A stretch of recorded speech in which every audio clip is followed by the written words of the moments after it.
Saudara, Polres Aceh Barat telah menetapkan 4 orang tersangka dalam kasus pengeroyokan terhadap Teku Dedi Iskandar, jurnalis LKBN Antara Biro Aceh yang dikeroyok sekelompok orang di salah satu warung di Melabuh pada 20 Januari 2020 lalu.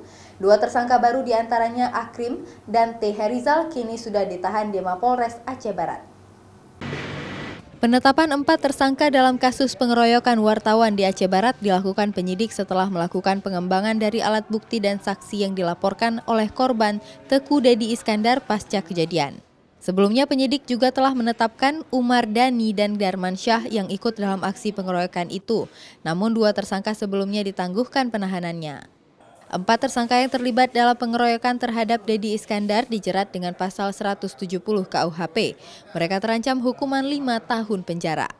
Sebelumnya, Dedi Iskandar, wartawan LKBN Antara Biro Aceh, dikeroyok sekelompok orang di salah satu warung di Melabuh. Diduga karena memberitakan terkait aksi ancam wartawan dengan senjata yang dilakukan Akrim beberapa bulan lalu. Selain itu, Dedi yang juga Ketua PWI Aceh Barat turut memberikan pernyataan kecaman di media terhadap ancam wartawan dengan menggunakan senjata api.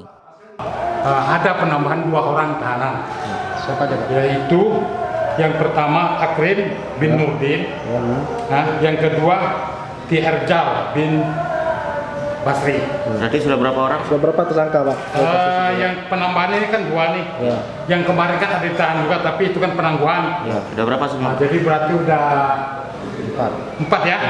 4 orang. Pasal yang digunakan untuk kedua orang ya? Ini ya, 170 nih Pak. Pasal sama ya? 170 ya? 170 penganiayaan bersama-sama.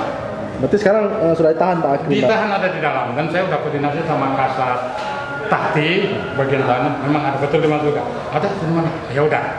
Seperti diketahui, kasus adu jotos Bupati Aceh Barat Ramli MS yang terjadi dengan sekelompok penagih hutang di pendopo Bupati pada Selasa 18 Februari 2020 juga disebut-sebut mereka diberi kuasa oleh Akrim untuk menagih hutang pada Bupati Ramli MS pada masa kampanye karena Ramli MS merasa tak berhutang pada masa kampanye pemilu 2017 lalu dari Akrim. Pertemuan penagih hutang utusan Akrim pun berujung aksi adu jotos dengan Bupati. Raja Umar, Arif Fahmi, Kompas TV, Melabuh.